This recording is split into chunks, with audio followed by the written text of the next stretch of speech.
Buenas tardes, profesor. Buenas tardes, compañeros.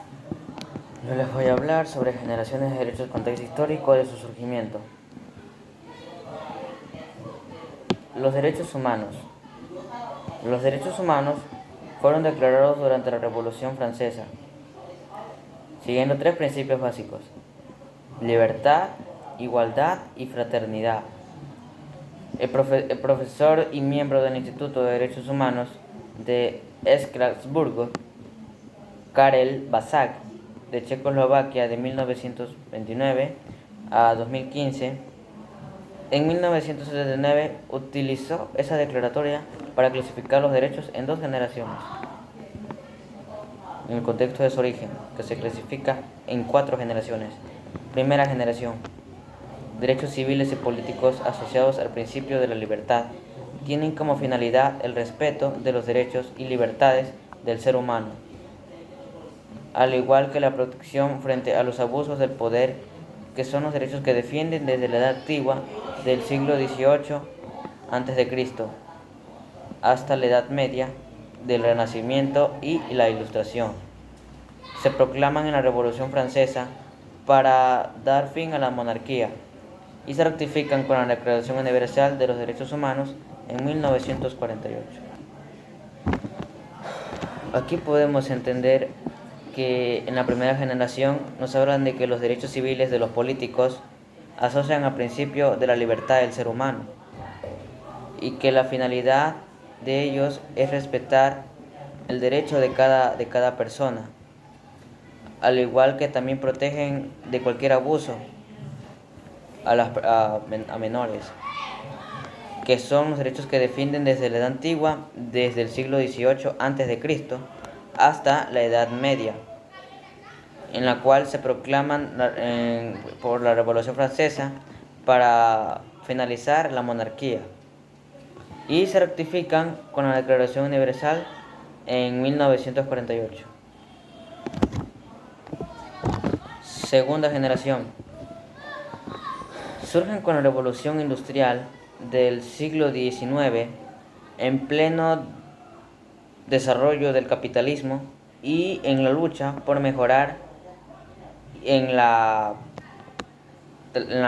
condiciones de explotación de la mano de obra, que se consagran y reconocen en el siglo XX, en los años de 1920, que corresponden a los derechos económicos, sociales y culturales, que se amplían con la Declaración Universal de los Derechos Humanos.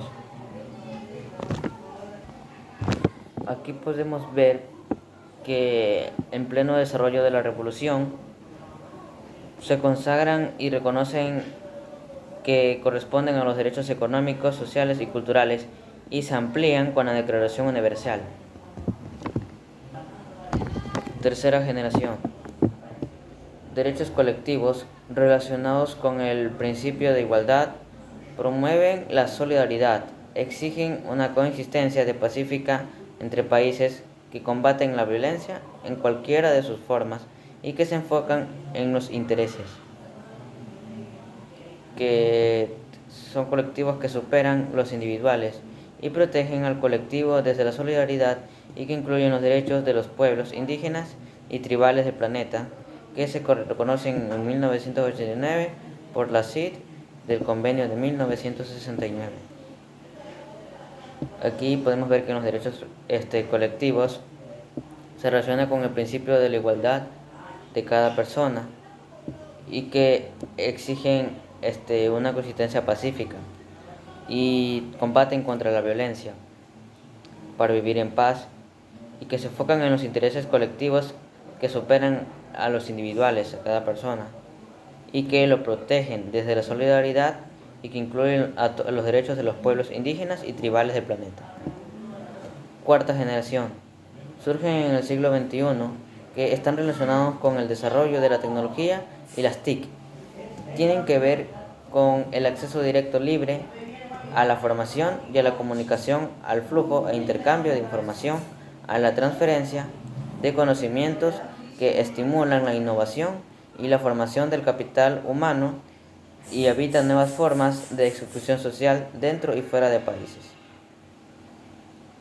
Aquí podemos ver que aquí surge con lo que está relacionado con el desarrollo de la tecnología y que tiene acceso libre a la información y a la comunicación, al flujo de intercambio de información y que transfiere conocimientos y estimula innovación para la formación del capital de cada persona, del ser humano, y, y que evitan nuevas formas de exclusión social dentro y fuera de todos los países, como la exclusión digital, que permite la intención del país en un mundo globalizado. Gracias.